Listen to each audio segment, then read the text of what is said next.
Pray that the Lord will continue to be with the family, especially our daddy. Sometimes we have gone to the house at Aja to pray with our daddy as well after the demise of our mommy. So we're going to pray that God Almighty is going to be with the family, bless them greatly, and be with our daddy especially. And in all their journeys, the Lord will be with them in the name of Jesus. Amen. Amen. God bless you all. Thank you. He said he should stay here. He's saying that he should stay here. Yeah, I went to fix something. Okay, yeah, I'm just telling you what he said. All right. I should start be getting the presentations. All right. Identify you. Let me All right.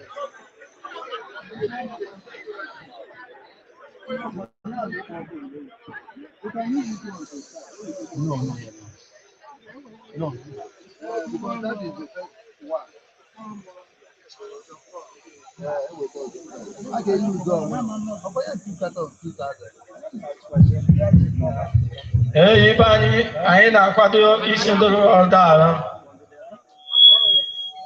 Hey, I ain't a chair, no organ, no well wishers, friends are well wishers. Bonda, Kada, Shani, Dara, I ain't no kitchen. Hey, Kadu, me, honey, I told you, I ain't the image. Yaji alachaba kanya na anya yi ndị nwebe bi nka ndị nwebe bụ ọdụ ọrụ ahụ ịbịa bịa kpocha ọgbọ anyị nwe ike bido ihe anyị bịara eri ndị ụmụ n'obi ihe anyị na-eche chairman ndị ụmụ nọ n'ọkwara nka na ọmarụ ọka eme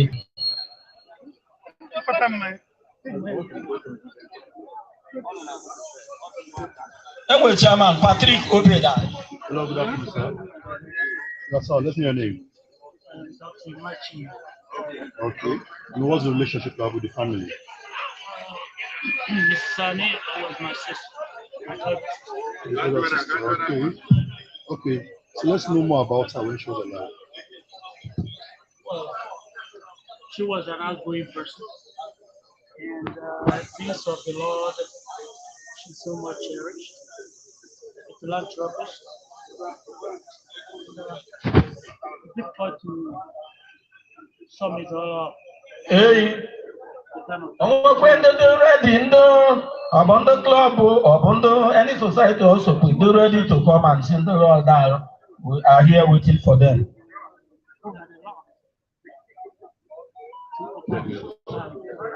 And she never, ever prayed.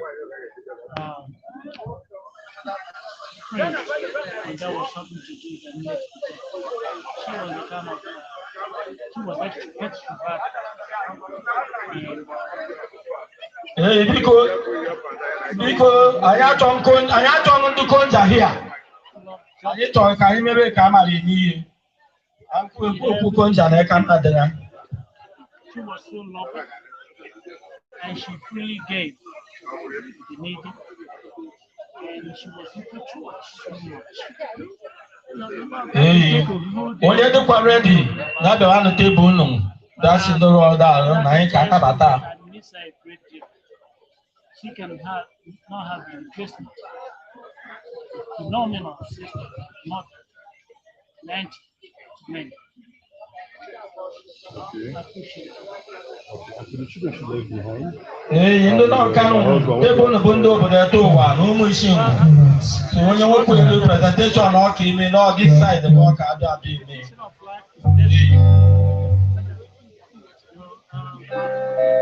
Abaka, you get any such music? They will be good.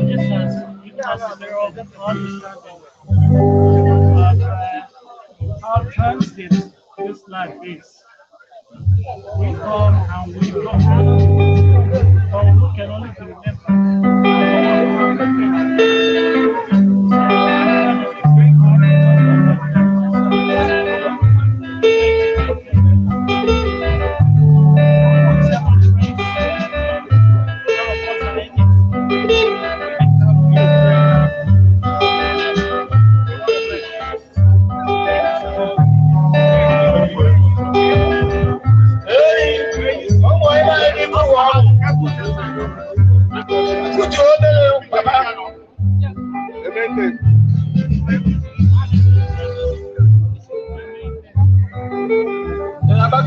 egwu dole biko papa.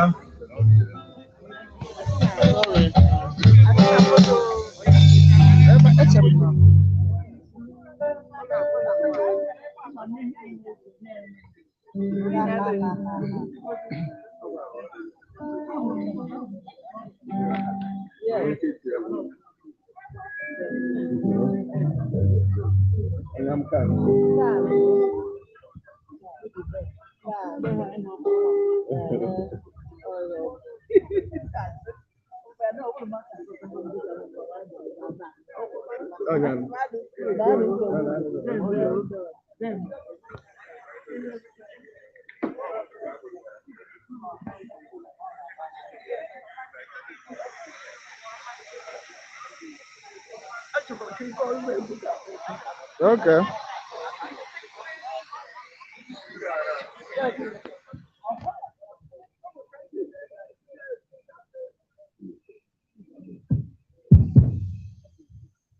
Hey, biko ndu mono ndu ba yin eche.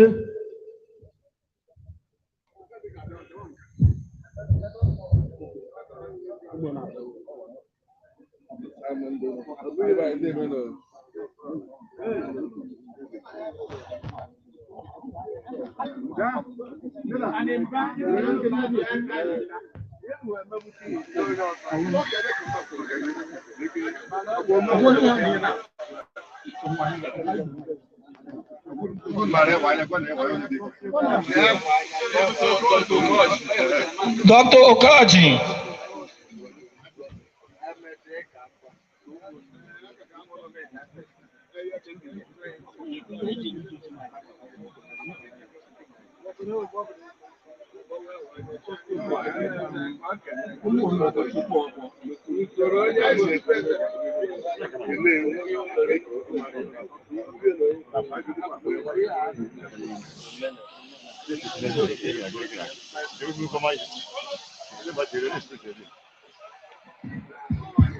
Hey, biko ndu mono katoka na ina egbe anyị mere ihe ndị ọzọ dị ọrụ anyị nka nụ biko nụ.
Iba ino.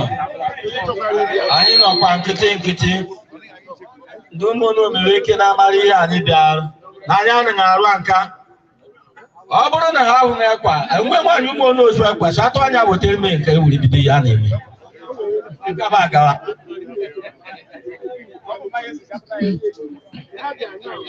Obu na ha wụziri mmanya ha wetakwu empty na anyị ka ebe ase ebe tupu ekwuwe.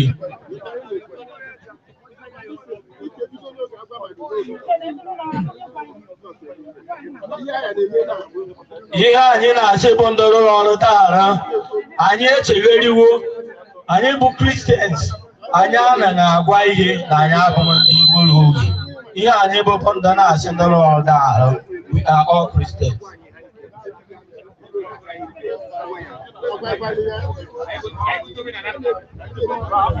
Anyị anaghị eme omenala anyị bụ Christians so ihe anyị na-asị bụ ndị rụrụ ọrụ taara anyị nọ a small empowerment n'aba anyị na-eme bụ ndị aṅụ ọrụ small empowerment ya bụ ihe bụ ndị rụrụ ọrụ daara.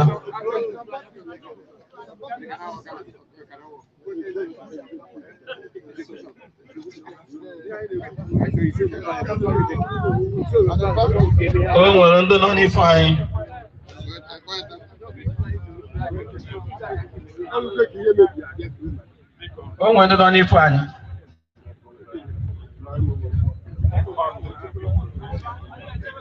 National Ngwo Progressive Union Lagos branch.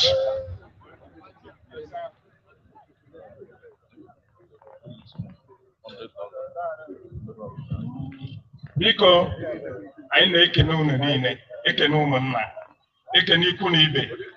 Anyị bụ ndị Ngwo Progressive Union Lagos branch.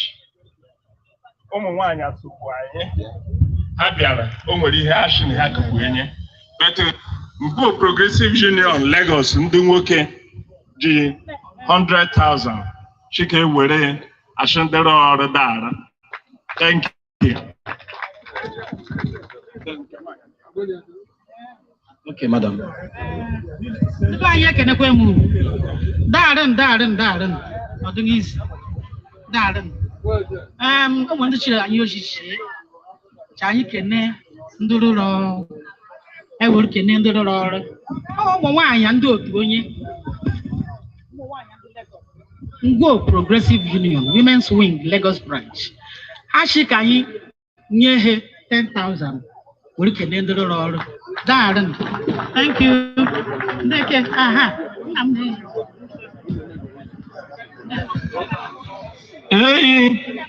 Ndị Ngwo Progressive Union Lagos branch bụ ndị eji enweta ndị ụmụ nwaanyị anyị the sum of 10,000 naira ha ji asị ndị rụrụ ọrụ daara.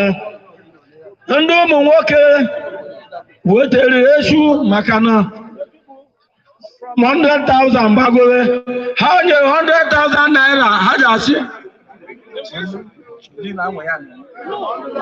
ha ji 100,000 asị ndị rụrụ ọrụ daara.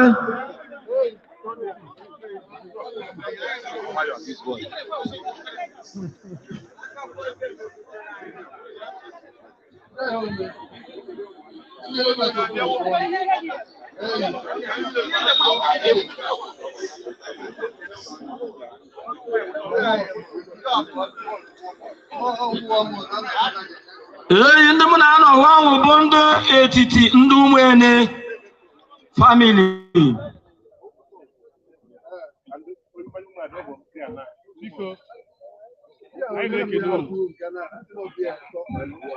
Anyị na-ekene unu bara biko ọ ndị ụmụene ọmụnya bụ ejiri anyị ba na-eme nwa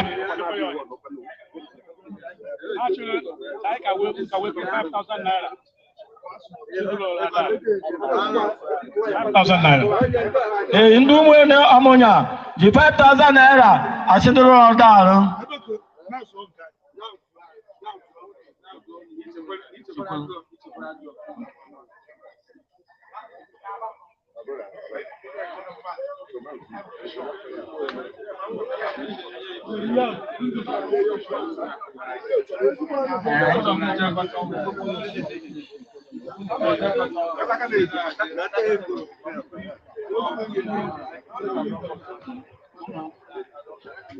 Umulet Adolphus Onya.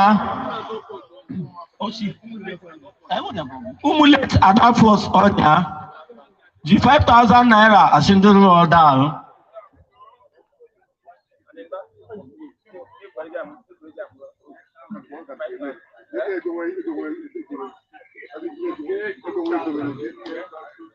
Dr. Okaji. Dr. Okaji, the professor, did the sum of 2,000 naira syndicate give me that.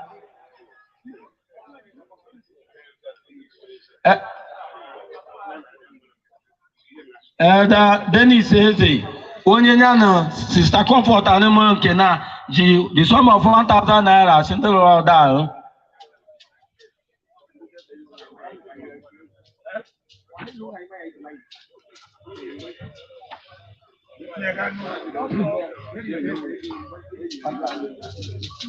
Then he says 1,000.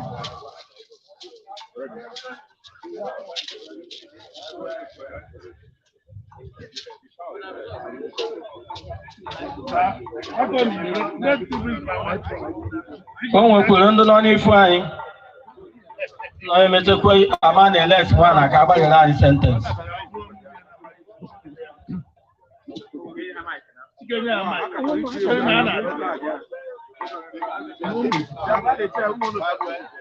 Biko mgbe anyị na-eche ndị na anyị na-eche ndị ụmụụlọ ka bịa ka prezent anyị gụcha anyị ihe ọyị.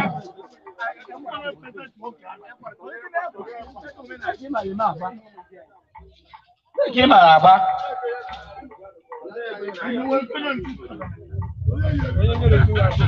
N'ebekwa ndị ụmụụlọ na-achịkwasị nwunye ha.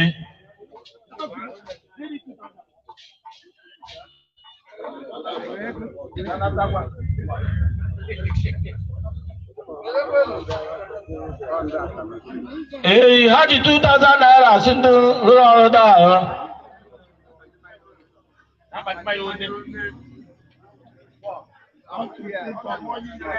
Ihe ha ji bụ akpati mmanya anụ asị m nnukwu nja dị n'ihe niile.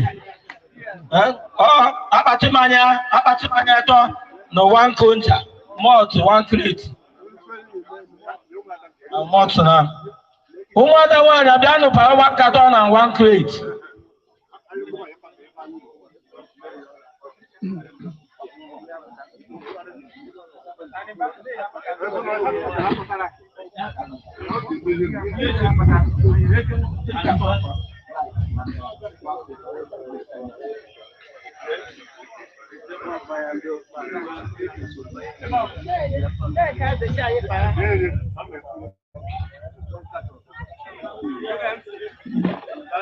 Bịa ibe ụmụ.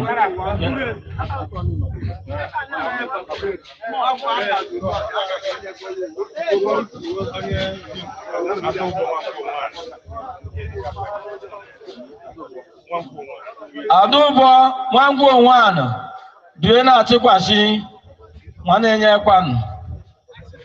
O ji 5,000 naira si ndị keriri oke mme ha darụ.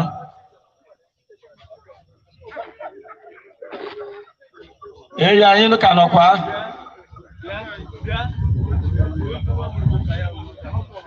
Ndị nwa mụrụ be ndị ụmụ Bonyi bịa para 1 carton of beer.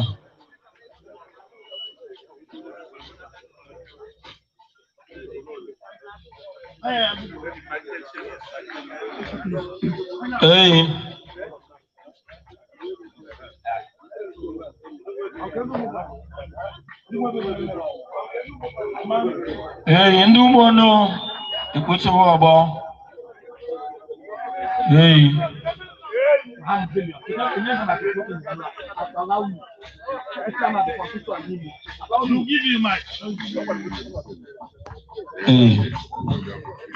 Ndị na ọhụrụ na-abịa n'ọkụ ha na-eje road work bụ ndị iselu ukwu ndị mmadụ be ihe ọha bụ ndị nnọọ abịa ndị iselu ukwu ndị delta. Ọndụ ọgọ mee na-ewutere m ihe ka o nwere dịrị inekwe anyị iwu ihe ya na onye Awụsa na-agba mgba n'ihe na ọ dị ka ha tinye ihe ya na onye Awụsa na-agba mgba.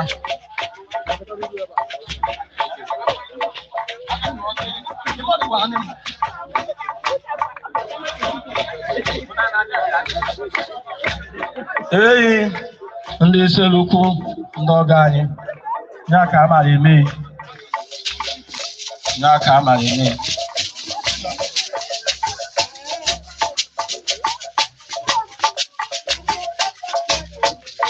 Brigadier General Chibuka, the man, this physical group that no guy. Oh, you know, I don't want no guy with you.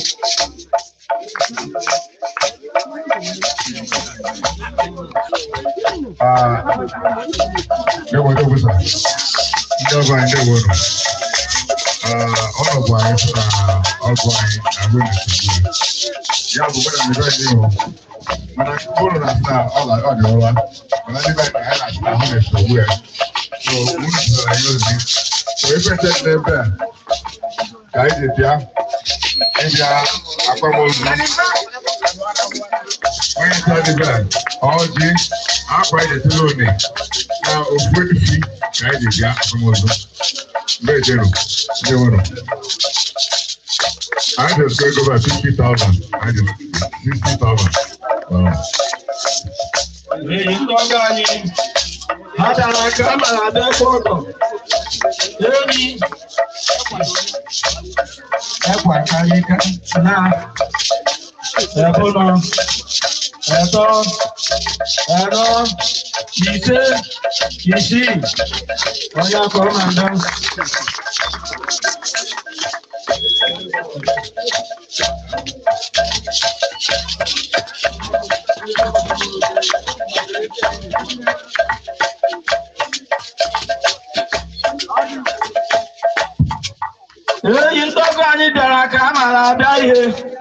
Ọgọ ikwere ọgọ n'ala ha ji 14 cartons of camel and cambia ha ji 3 can coke ha ji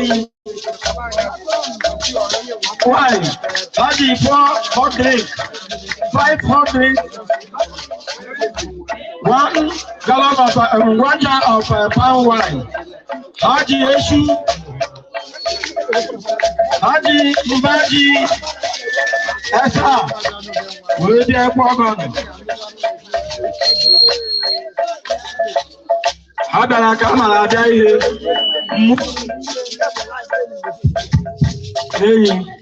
Anukwaka the keys, the money put it to Bruce Bajasa.